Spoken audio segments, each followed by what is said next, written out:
Red army کے ساتھ کوئی قابل ذکر مزاحمت بھی نہیں تھی، جس پر اس نے 70,000 فوجی واپس بھجوا کر صرف 30,000 سے کام چلانا شروع کر دیا تھا۔ انہیں مزاحمت کی کوئی توقع بھی نہیں تھی۔ ایسا ہی امریکہ نے ویتنام کے بارے میں سوچا تھا۔ وہاں امریکہ اپنی فضائیہ پر انحصار کر رہا تھا، یہاں روس بھی ایسا ہی کر رہا تھا۔ وکر خوست کی شکست پر زیادہ متردد نہیں تھا، کیونکہ اس کے سامنے مجاہدین کی کچھ کامیاب کارروائیاں بھی تھیں۔ مجاہدین کے پاس جدید ہتھیاروں کی آمد اب چند ماہ کی دیر تھی۔ وکر سیٹلائٹ سے لی گئی روسی قافلے کی تباہی کی تصاویر دیکھ رہا تھا۔ اس قافلے پر مجاہدین نے حملہ کیا تھا۔ علاقے میں ہر طرف گنیں، گولیاں، ٹرانسمیٹر اور دیگر سامان بکھرا پڑا تھا، اور مجاہدین یہ حملے مسلسل کر رہے تھے۔ وکر نے چارلی کو بتایا کہ اگرچہ یہ محدود پیمانے پر مجاہدین کی کارروائیاں ہیں، لیکن یہ ایسے اسلحے سے کی تھیں جن کو برائے نام کہا جا سکتا ہے۔ اگر ان کو خطرناک اسلحہ تھما دیا جائے تو یہ کیا کچھ نہیں کر گزریں گے۔ گردیز سے کابل تک مجاہدین متحرک تھے۔ وکر کی نظر میں اب ریڈ آرمی کے پاس خوست سے نکلنے کے سوا کوئی چارہ نہیں تھا۔ اگر وہ ٹھہرتے ہیں تو ریڈ آرمی مجاہدین کے لیے پاکستان کے ذریعے سپلائی لائن سے واضح ٹارگٹ ہوگا۔ آج تک کسی جارحیت کے خلاف مزاحمت کرنے والوں کو اس وسیع پیمانے پر حمایت نہیں ملی جتنی افغان مجاہدین کو حاصل تھی۔ پاکستان نے مجاہدین کے لیے سب کچھ وقف کر دیا تھا، تربیت، ہتھیار، حتیٰ کہ مجاہدین کے ساتھ پاکستانی فوج کے ایڈوائزر بھی بھیجے جاتے تھے۔ سعودی عرب کے ایک بینکر نے خزانے کے منہ کھول دیے تھے۔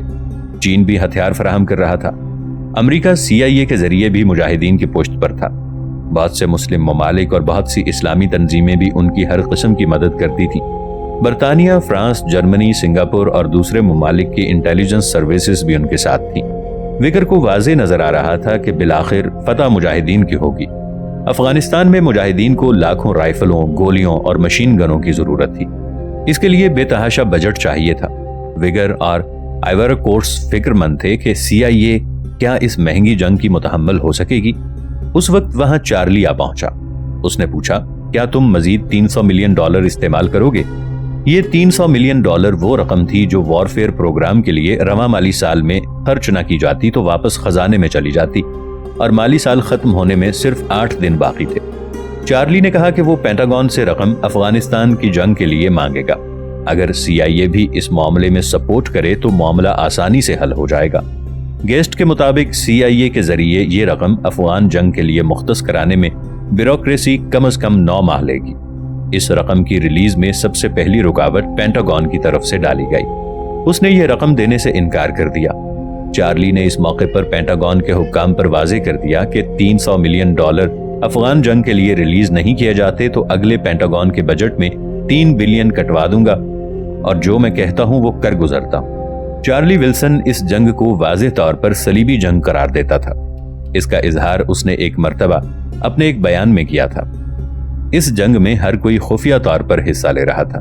اس میں برطانوی، فرانسیسی، کینیڈین اور جرمن انٹیلیجنس سروسز حصہ لے رہی تھیں، حتیٰ کہ سنگاپور کی خفیہ ایجنسی بھی ملوث تھی۔ چارلی ولسن واضح طور پر کہتا ہے کہ اب ہماری باری ہے کہ روسی جوانوں کی لاشیں بیگوں میں رکھ کر ان کے گھروں کو روانہ کی جائیں، جس طرح ہمارے جوانوں کی لاشیں اس نے بھیجی تھی۔ آؤ افغانستان کو روس کے لیے ویتنام بنا دیں۔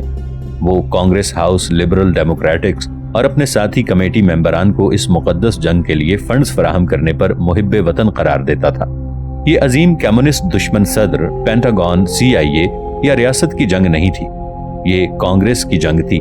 وہ سب کمیٹی کے بانی ممبر 11 ممبران سے کہتا کہ یہ تمہاری جنگ ہے۔ چارلی نے $300 ملین اس وقت حاصل کر لیے جب CIA چیف سعودی عرب گیا اور اس نے یہاں سے $600 ملین میچنگ فنڈ حاصل کر لیے۔ اب گیسٹ ورکر اور چارلی کے پاس 300 کی بجائے $900 ملین کے فنڈز آ چکے تھے۔ بہت سے دوسرے امریکی باحیثیت لوگوں کی طرح پیلزبری بھی افغان پالیسی کا زبردست حامی تھا۔ یہ اس وقت پینٹاگون میں ڈپٹی انڈر سیکرٹری آپریشن تھا۔ 1985 میں اس نے کوشش کی کہ امریکی ساختہ ہتھیار افغانستان میں متعارف کروائے جائیں۔ ان میں وہ زمین سے فضا میں مار کرنے والے سٹنگر کو اہم قرار دیتا تھا، جس نے جتنی دفعہ بھی ان سٹنگرز کے افغانستان میں استعمال کی منظوری کی کوشش کی، اسے کامیابی ہوئی۔ اس کے پاس اسسٹنٹ انڈر سیکرٹری دفاع فریڈرک نے اسے کوشش ترک کرنے کو کہا۔ پلزبری نے جدوجہد ڈبل کر دی۔ اس سلسلے میں سفیر مورٹ البرموس، اسٹیٹ سیکرٹری کے چیف اور دوسرے کنزرویٹو سفیروں کی حمایت حاصل کرنے کی کوشش کی۔ پلزبری اور اس کے سینٹ میں حامی حتمی رائے قائم کر چکے تھے کہ مجاہدین کو بامقصد مدد نہیں فراہم کی جا رہی۔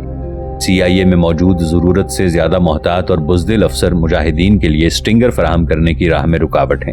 ناظرین، آگے بڑھنے سے پہلے کامنٹ سیکشن میں ہمیں اپنی آراء سے ضرور آگاہ کیجیے گا کہ آپ کو ہماری یہ سیریز کیسی لگ رہی ہے۔ آئندہ آنے والی اقساط سے باخبر رہنے کے لیے ہمارے چینل کو سبسکرائب کر لیں اور ساتھ موجود بیل آئیکن کو ضرور کلک کر لیں۔ شکریہ۔ پلزبری کو ایسی اطلاعات CIA کے مارک کینسن نے دی تھی جسے وائٹ ہاؤس نے انٹیلیجنس آپریشن کا ریویوئنگ انچارج مقرر کیا تھا۔ کینس بھی پلزبری کی طرح مجاہدین کا حامی اور کمیونسٹوں کا دشمن تھا۔ اس نے پلزبری کو بتایا کہ CIA میں کلیئر جارج اور میک مہن سٹنگرز کی فراہمی کی راہ میں اصل رکاوٹ ہیں۔ کینس ریوا کو بھی میک مہن کی مجاہدین سے دشمنی کے بارے میں آگاہ کیا۔ اس پر ایوا نے پریوی سے مل کر ایک مہم چلائی جس میں اپنے روایت پسند حلقے کے ذمہ داروں کو ہزاروں خط لکھے، جس میں لکھا ہوتا CIA افغان مجاہدین کو مؤثر ہتھیار فراہم کرنے میں ناکام کیوں ہے؟ CIA نے مجاہدین کو پرانے، خراب اور ناقابل استعمال ہتھیار کیوں بھجوائے؟ اس تباہ کن منصوبے کے پیچھے آخر کون ہے؟ دیانتداری سے بتاتا ہوں کہ اس کے پیچھے میک مہن ہے جو ہماری پالیسی کو ناکام بنا رہا ہے۔ میں چاہتا ہوں کہ آپ یہ خط سائن کر کے وائٹ ہاؤس کے چیف سٹاف ڈونلڈ ریگن کو بھیجیں۔ اس طریقے سے میک مہن یقیناً اپنی پالیسی بدل لے گا۔ پریوی ایگل کے بانی نیل بلیئر نے ڈونلڈ ریگن کو اس حوالے سے ٹارگٹ کیا ہوا تھا۔ وہ بھی افغان جنگ کے حوالے سے روایت پرستوں کا حامی تھا۔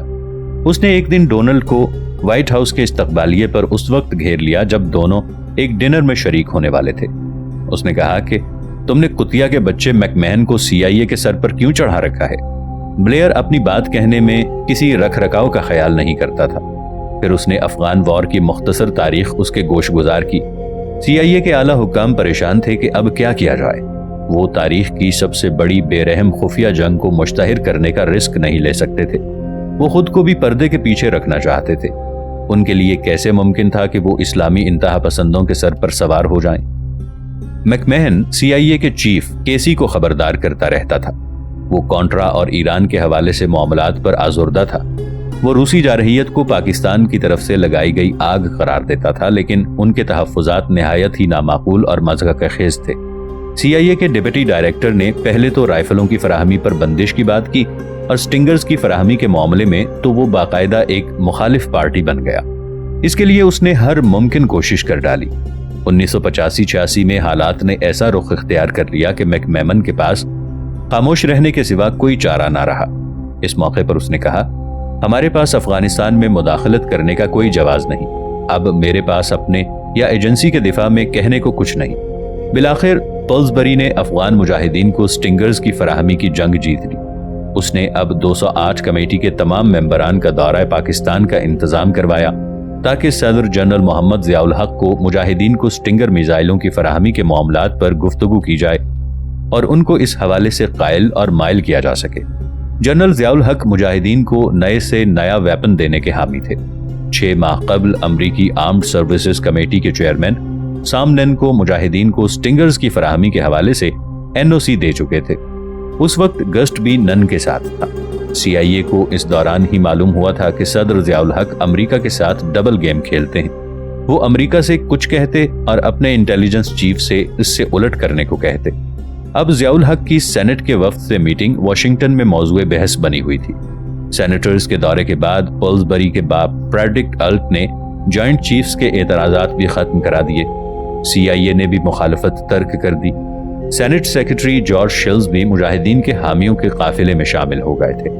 وہ روسیوں کو مشکلات میں ڈالنے کے لیے جلد سٹنگرز وہاں پہنچانا چاہتے تھے اور روس کے لیے اس جنگ کو مہنگا کرنے کے خواہش مند تھے۔ نیشنل سیکیورٹی کونسل نے حمایت کی حامی بھر لی تھی۔ صدر ریگن نے دستخط کر دیے تھے، جس کے فوری بعد بلڈنگ 600 میں خواتین اللہ کے سپاہیوں کے لیے سٹنگرز میزائل اسمبل کر رہی تھی۔ اس سنگ میل کو عبور کرنے کا کریڈٹ نصف درجن سے زائد حکام لینے کے دعوے دار تھے۔ ان میں پلزبری اور کینس بھی تھے۔ ایورا کونوف اور ولسن نے ایسا کوئی کریڈٹ لینے کی کوشش نہیں کی۔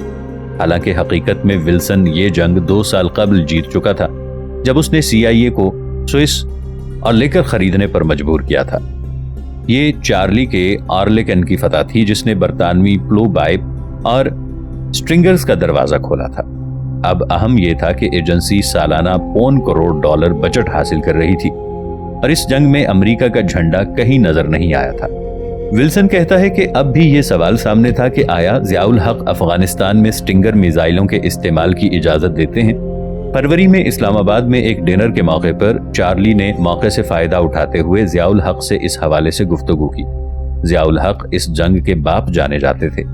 وہ چارلی کی بات یوں سن رہے تھے جیسے وہ ان کا اپنا ایڈوائزر ہو۔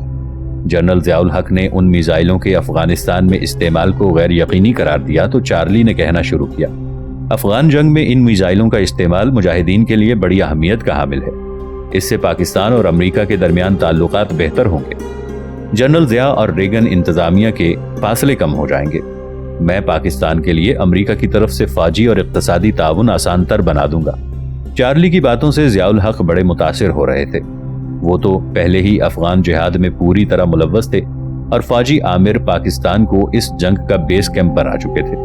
یہ جنرل ضیاء کے بغیر ممکن نہ تھا، لیکن امریکہ کی بھاری فوجی اور اقتصادی امداد پاکستان کو دی گئی۔ اس کا فوجی ڈکٹیٹر پاکستان کی قربانیوں کے حوالے سے کوئی جواز پیش کرنے کے قابل نہ تھا۔ اس سے پاکستان امریکہ سے غیر ملکی امداد کی مد میں امداد وصول کرنے والا تیسرا ملک تھا، اور سال بسال چارلی ولسن تنہا اس امداد میں لاکھوں ڈالر اضافہ کرانے کا ذمہ دار تھا۔ ہر سال اپروپریشن سب کمیٹی ممبر پاکستان کی امداد کے حوالے سے اپنے تحفظات کا اظہار کرتے کہ پاکستان اسلامی بم بنانے میں مصروف ہے۔ چارلی اکیلا ان کا مقابلہ کرتا۔ چارلی CIA اور ہر کسی کو معلوم تھا کہ پاکستان بم بنانے میں مصروف ہے اور اس کے رکنے کا کوئی امکان بھی نہیں۔ اس کی ایک بات سنجیدہ تھی کہ تمام پاکستانی سیاستدان اسے بنانے کے حامی تھے۔ ان کو یقین تھا کہ بھارت کی فوجی طاقت کا مقابلہ صرف اور صرف ایٹم بم بنا کے کیا جا سکتا ہے۔ بھارت پہلے ہی پاکستان پر 3 جنگیں مسلط کر چکا تھا۔ ضیاء الحق کو معلوم تھا کہ جب تک وہ مجاہدین کی پشت پناہی کرتے ہیں، چارلی ولسن ان کے ساتھ ہے۔ پاکستان بم بنائے یا نہ بنائے، چارلی نے فروری میں ضیاء الحق سے جو مذاکرات کیے، امریکی اسٹیٹ ڈپارٹمنٹ اس سے بہت خائف تھا۔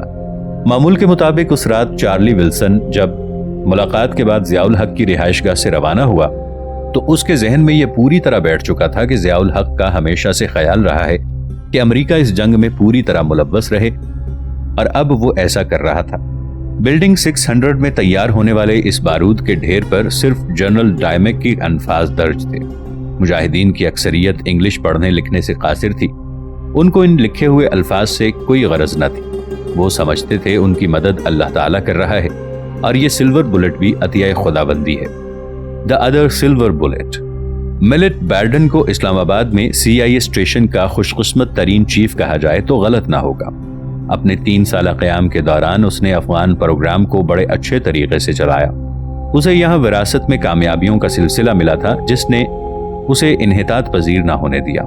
اسلام آباد اسٹیشن کا چارج سنبھالنے سے قبل ایورا کوٹوس نے 1986 میں اس کی ذاتی طور پر تربیت کی تھی۔ اس سے قبل ہوورڈ ہاٹ کے چلے جانے کے بعد بل پکنی اسٹیشن چلا گیا تھا۔ وہ اس کا افسر تو تھا لیکن کمزور شخصیت کا حامل تھا۔ گسٹ اس کی کمزوری کا فائدہ اٹھا چکا تھا۔ اس کے یہ بتانے پر کہ پکنی چارلی کی رقم کا غلط استعمال کرتے ہوئے ایجنسی کی روایات کو بری طرح پامال کر رہا ہے، پکنی کی لہنگے سے ڈانٹ ٹپٹ ہونے لگی۔ پکنی کے حامی ورکرز کا فروری 1986 میں مشن مکمل ہوا تو پکنی مسائل میں گھر گیا۔ اس بیچارے کو غلط طور پر منی سکینڈل میں پھنسایا گیا تھا، جس سے سیاسی منظرنامہ دھندلا ہو گیا اور گسٹ کو موقع مل گیا کہ پکنی کو قبل از وقت روانہ ہونا پڑے۔ گسٹ کو معلوم تھا کہ آپ کی طاقت واشنگٹن میں ہونی چاہیے یا فیلڈ میں۔ ورکر اس مشن کی تکمیل کے بعد چاہتا تھا کہ یہاں اول درجے کے کمانڈر کی ضرورت ہے۔ بلٹ ایسا شخص نہیں تھا جو ایورا کوٹوس کو ہاتھوں میں کھلونا بن جائے، جبکہ ایورا کوٹوس ایسا چاہتا تھا۔